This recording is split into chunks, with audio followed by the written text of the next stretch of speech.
안녕하십니까. 황태순TV의 황태순입니다. 2021년 8월 4일 수요일 오후입니다. 민주당 점입 가경입니다. 가면 갈수록 정말 추락하기 짝이 없습니다. 드디어 배신과 음모와 그리고 뒤에 등에 칼꼽기 난무하는 것 같습니다. 이낙연, 지금 보면 민주당은 이낙연, 이재명, 이낙연이 양강구도를 형성하고 있죠. 그리고 이제 9월 4일, 5일 첫 번째 4일에 보면 이제 대전, 충남, 5일이 세종, 충북, 그래서 충청권을 시작으로 이제 경선이 시작됩니다. 그런 가운데 이낙연 전 대표, 이낙연 전 국무총리 어제 TV조선에 나와서 문재인 대통령, 문재인 정부의 국정 운영에 대한 점수를 얼마를 주시겠습니까? 라는 질문에 70점을 주겠다고 했습니다. 70점. 우리 흔히 이야기했을 때 90점이 A, 80점대가 B, 70점이 C입니다. 60점 D, 과락이죠. 그러니까 이낙연 나름대로 점수를 후하게 주어도 70점 주었습니다. 당내 권리당원, 특히 이제 대깨문들을 중심으로 한 일바 문재인 친문들이 난리가 났습니다. 이낙연, 뭐? 70점이라고? 아니, 이 사람아, 당신이 거기에서 국무총리 당대표한 사람이야. 2017년 문재인 정부 출범하자마자 지난해 초까지 그가 총선 있기 직전까지 국무총리를 했고, 그다음에 종로에서 당선된 이후에 그다음에 당대표 되었고, 그야말로 국가운영, 국정운영의 공동 책임자를 할 수 있는 이낙연, 네 스스로 셀프 디스하는 거야 지금? 라고 난리가 났습니다.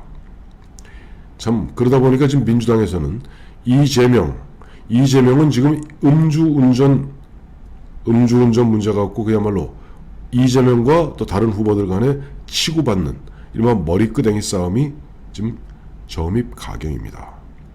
물론 김부선 씨가 또 불을 확 질렀죠.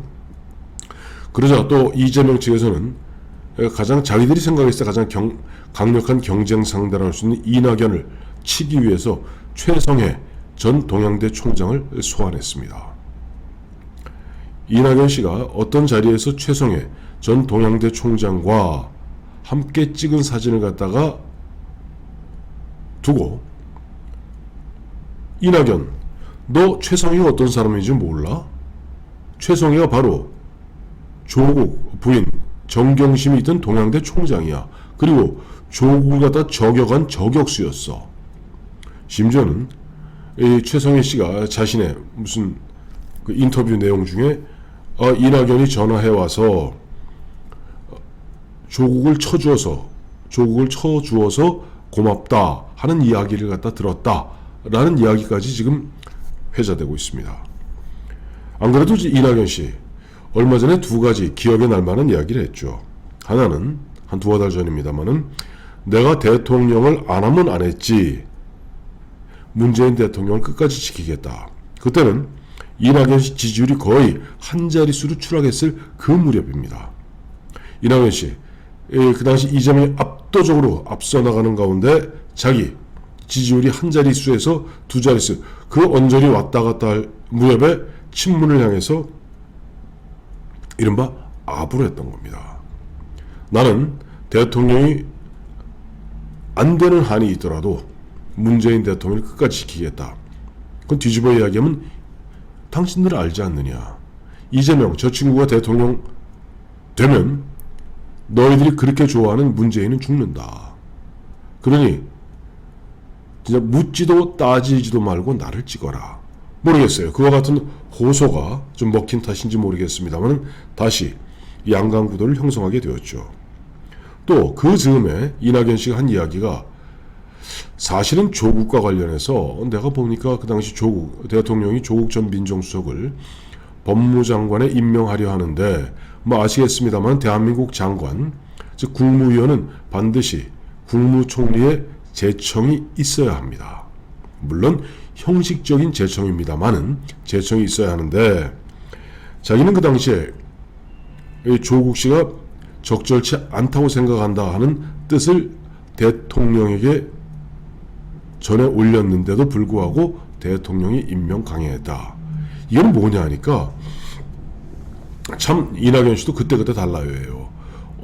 어느 때는 나는 내가 대통령 되지 못하는 한이 있더라도, 안 되는 한이 있더라도 문재인 대통령을 끝까지 인간적으로 지키겠다라고 얘기해놓고, 또 문재인 대통령의 오늘의 비극을 초래한 가장 핵심적 사항인 조국 사태와 관련해서 사실 조국 당시 전 민정수석은 법무장관으로 적절치 않다고 생각해서 내가 그와 같은 우려를 대통령께 전했는데 대통령은 그걸 무시하고 조국을 법무장관에 임명 강행함으로써 오늘날 불행이 초래된 것이다 라고 그 책임을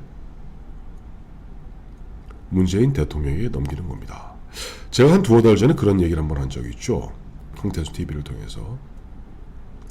결국 이재명은 말할 것도 없고 이낙연이 대통령 후보가 되고, 또 그야말로 이재명 씨 이야기대로 한반도 5천년 역사상 처음으로 백제인으로서, 즉 호남인으로서 독자적으로 대통령이 된다면 가장 먼저 할 일이 문재인 대통령과 차별할 것이다. 그리고 대통령 후보가 되는 순간 내년 3월 9일 대통령 선거까지 표를 얻기 위해서 때로는 처절하리만큼 문재인 대통령을 짓밟을 것이다.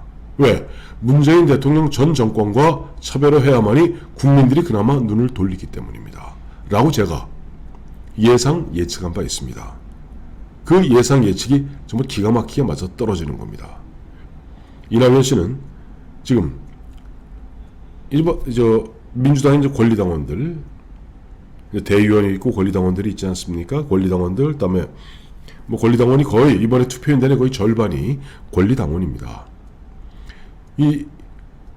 아무래도 투표율도 높죠. 그 권리당원들 입장에서 보았을 때는 이런 아저씨가 다 있어. 아니, TV조선이 어떤 데인지 몰라? 조선일보 아니야. 조선일보 자회사 아니야, TV조선이.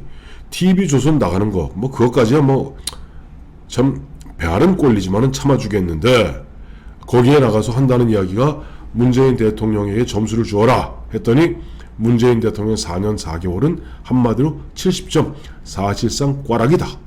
사실상 낙제점이다. 라고 앞으로 본인이 대통령 후보가 되었을 때 문재인 정부와 차별화할 빌미랄까 발판을 마련하는 그 모습 보면서 이거 이재명은 이건 말할 것도 없고 이낙연도 못 믿을 사람이네 라는 생각하지 않겠습니까?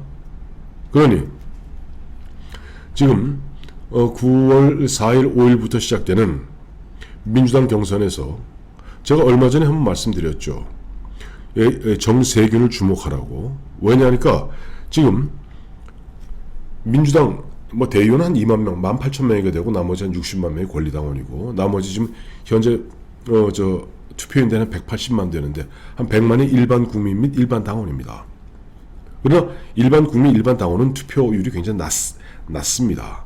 대의원하고 권리당원은 투표율이 높을 뿐더러 또 그때그때 현장에서 예를 들면 8월 4일 대전 충남에서 9월 4일 대전 충남에서 9월 5일 세종 충북에서 그 다음에 9월 11일 대구 경북에서 9월 12일 강원에서 이런 식으로 그때그때 표를 깝니다.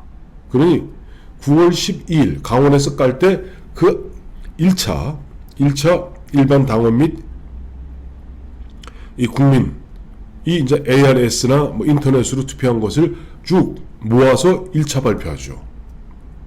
슈퍼위기라고 합니다만은. 그러나 그거 앞서서 우선 대전, 충남, 대구, 경북 갈 때 분위기가 상당히 바뀔 겁니다. 그때 까니까 굉장히 중요한 포인트인데 어쨌든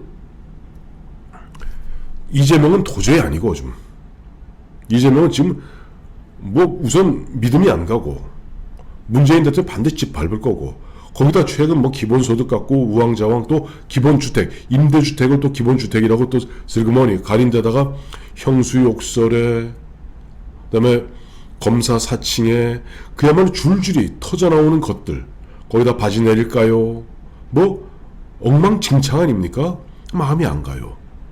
그래서 참 썩 매력은 없지만은, 썩 인간적 매력은 없지만은, 그래도 이낙연한테 좀 기대보려 했는데, 이낙연이 문재인 정부, 문재인 대통령은 70점으로 사실상 낙제다라고 찍는 순간, 부글부글 끓는 사람들, 이런 사람들이 결국은 현재 충청도에다 올인, 지금 마치 정세균 씨 같은 경우는 이제 양승조 충남지사의 사실상 지원과 그다음에 안희정 전 지사 측 그 세력의 구체적 지원, 거기다 어제 같은 경우는 대전 충남의 충청권을 갖다 향해서 신수도권 뭐 개념, 그래서 앞으로 자신이 대통령 된다면 청와대, 국회, 대법원을 몽땅 충청도로 옮기겠다라고 공약을 걸지 않았습니까? 2002년 당시 노무현 대통령 후보가 이른바 수도 이전을 공약으로 내걸므로써 충청 민심을 휘어잡았습니다. 그 상대자 누구였을까요? 충청 대망론의 이회창 한나라당 총재였던 겁니다. 이회창 한나라당 총재가 있음에도 불구하고 노무현 후보가 이른바 수도 이전을 갖다 공약함으로써 충청도에서 이회창 씨를 갖다 눌러버립니다. 저는 정세균 씨가 지금 도저히 이재명에 대한 이른바 친문들의 강력한 거부감, 거기다 그나마 마지못해 지원했던 이낙연에 대한 지지가, 결국 이낙연이 문재인 대통령을 70점짜리 대통령으로 이른바 점수를 갖다가 박하게 줌으로써 이낙연 이 친구도 별 볼일 없고 이낙연 이 친구도 결국 이재명과 크게 다를 바 없구나 하는 강한 실망감이 형성될 것이고, 그것을 파고들 것은 보나마나 정세균입니다. 어쨌든 문재인 대통령, 그러나 저는 그래 봐요. 만약 정세균 씨가 이재명을 꺾고 이낙연을 꺾고 민주당의 대통령 후보가 되었다 가정해 보십시다. 그러다 그래서 정세균 씨가 문재인 대통령을 뭐 상황 모시듯이 모실 것 같습니까? 결국 문재인과의 차별화는 불가피합니다. 그리고 문재인 대통령 현재 한 27명으로 되어 있는 전직 대통령 경호원 숫자를 저 얼마 전에 황태준 TV에서 한번 다뤄드렸습니다만은, 이번에 그 대통령 경호처 그 법령을 갖다가 개정해서 65명으로 증원하겠다 하지 않았습니까? 결국 65명으로 확정됐습니다. 그러니까 27명에서 거의 2.5배를 늘려서 65명이 문재인 대통령이 문재인 씨로 돌아갔을 때, 내년 5월 10일 저쪽 양산 평산마을로 갔을 때 65명이 이른바 철통같이 문재인 대통령과 김정숙 씨를 갖다가 뭐 경호하고 방어하고 지켜주려 하겠습니다만은, 100번을 가정하여 정세균이 대통령이 된다 손 치더라도, 뭐 이재명, 이낙연은 이젠 말할 것도 없고요. 정세균이 대통령이 된다 치더라도 이건 진짜 가정입니다. 지금 보면 이쪽 국민의힘 야권에서 대통령이 될 확률이 훨씬 높죠. 그건 뭐 그런 경우는 더 이상 얘기할 것도 없고요. 지금 그나마 마지막까지 지금 문재인에게 좀 아부아첨하고 있는 정세균이 대통령 후보를 거쳐서 대통령이 된다 손치더라도, 문재인 씨는 평산마을에서 곱게 살기보다는 아마 서울로 왔다 갔다 하다가 결국 아마 국민과 역사의 준엄한 심판을 피하기 어려울 겁니다.